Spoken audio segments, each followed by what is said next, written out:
सब गुरु के लिए, मुनियों के लिए होता है। सामान्यता कुछ नहीं होता। गुरुवर्ती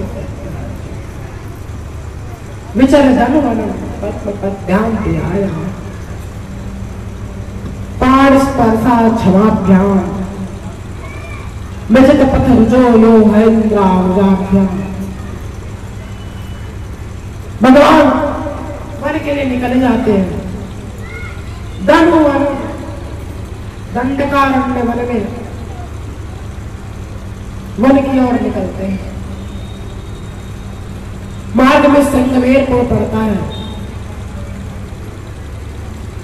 वहां पर भगवान शयन करते हैं। मेरा ही लिखा एक श्लोक है, सीदास का लिखा श्लोक है। शेष कल्प सुख निवृताय दशरथ सदनैव च श्रृंगवेण पुरे कुशकटे रामाय तस्मै नमः। जब भगवान सुप्त ब्रह्म परात्पर रूप में शेष कल्प शेष राज की छाया में उनके फणों की सैया पर सो रहे थे, उस समय जो शोभा थी उससे अधिक शोभा जब वह दशरथ सदन ही बचा, दशरथ सदन में सो रहे थे, वैसी ही शोभा तब भी थी। और आज जब श्रृंगवेरपुर में कुश की चटाई पे कुश साथरी ते सिया राम साथरी सोए, ते सिया राम, वो सिया राम का कौन?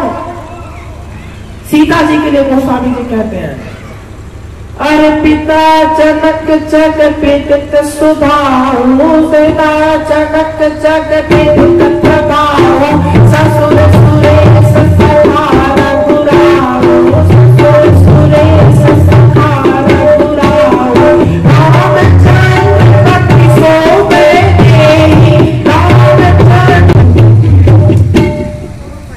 वहीं पर जमीन पर सो रही है। कौन वेदी? कहा जिसके पिता जनक जी है, जिनके ज्ञान वैराग्य ब्रह्म तत्वज्ञता की चर्चा हर जगह है, सभी जगह व्याप्त है, जग विदित प्रभाव।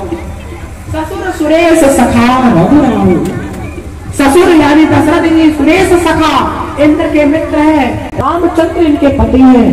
लेकिन सो गए ही सोवत वही विधिवान नहीं, किसकी विधिवान नहीं?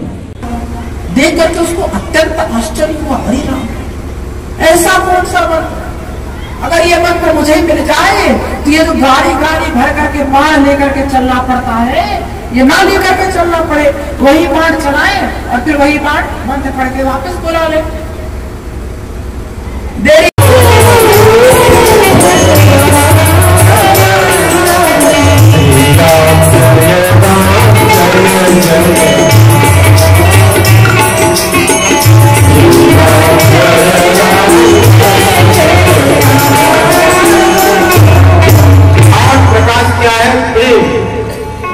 राम ही केवल नहीं याद रह जाए। इस संत सम्मेलन से आपको एक ही चौपाई याद रह जाए, एक चौपाई याद रह जाए। मेरे प्यारे श्रोताओं एक ही बात याद रहे, राम ही केवल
राम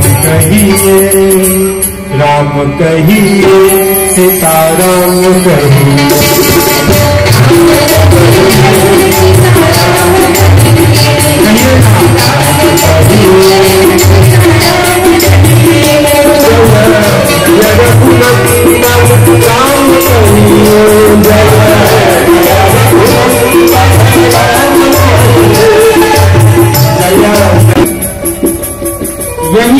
जीवन का सार है।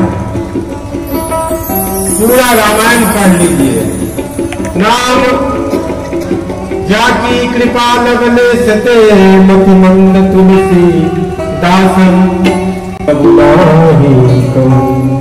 कामी नारी प्यारी जिमी लोभी प्रिय जिमिला तिमि रघुनाथ निरंतर प्रिय लागहु मोहि राम। भगवान आपसे मुझे प्यार हो जाए। भगवान मतलब सर्वव्यापी। भगवान का मतलब समझिए, यहाँ वहां जहां तहां मत पूछो कहाँ कहाँ है संतोषी। एक व्यक्ति ने मुझे पूछा कि संतोषी मैया किस पुराण में लिखा है। पहले संतोषी मैया की पूजा होती है।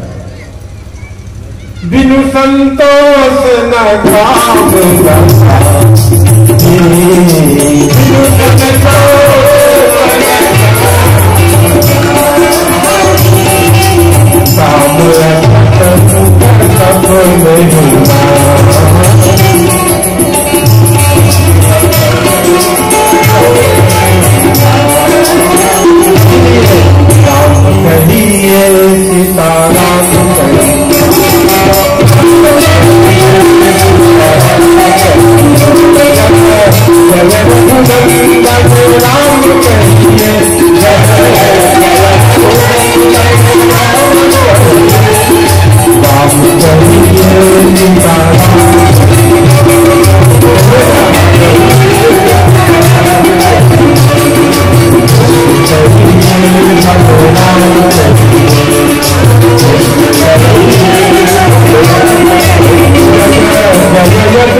तब बल विष्णु सकल जगत त्राता। आज भगवान विष्णु यदि सभी जगत का पालन करते हैं तो किसके प्रभाव से? तप के प्रभाव से। इसलिए तपस्या करना होगा। और महाराज बात भी सत्य है। आज हमारे अंदर इतना सामर्थ्य नहीं कि हम तपस्या करने जाएं, लेकिन महाराज यदि जीवन में एक नियम उतारा जाए तो जीवन बदल जाता है।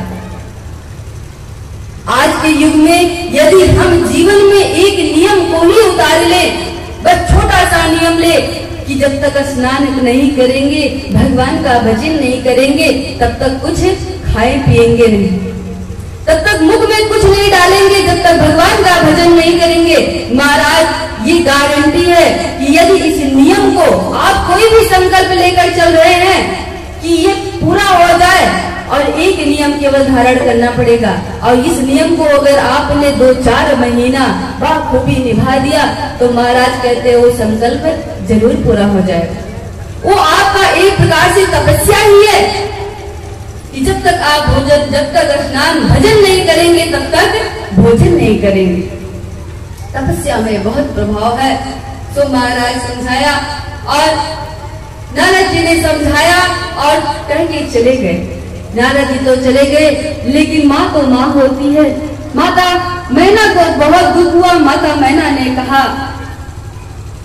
हिमालय राज से कि भगवान नारद जी क्या कह के गए मुझे समझ में नहीं आई, लेकिन मैं आपसे कहती हूँ कि मैं अपनी पुत्री का विवाह उसी परिवार में करूंगी जो हमारे पुत्री के अनुकूल हो, जो हमारे पुत्री के अनुकूल हो, वरना मैं अपने पुत्री का विवाह नहीं करूंगी।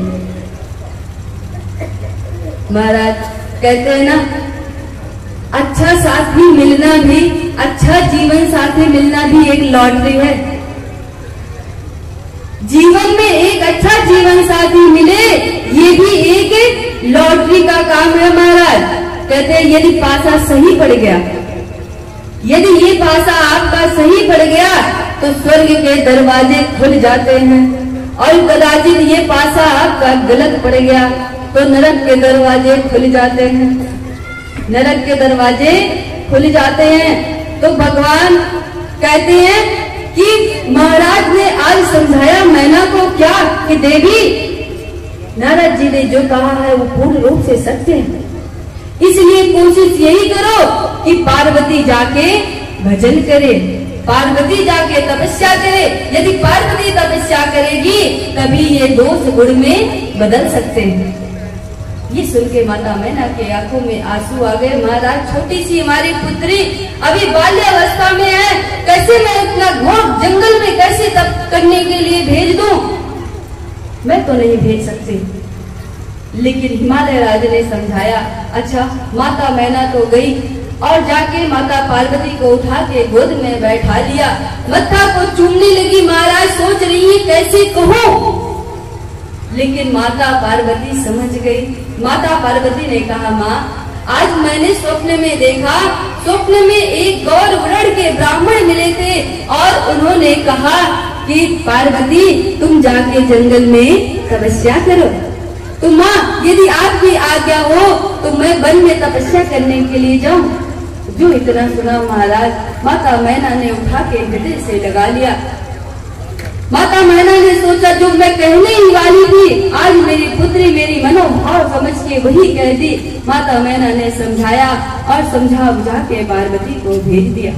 और माता पार्वती महाराज कि उर्धरी उमा प्राण पति चरना, उर्धरी उमा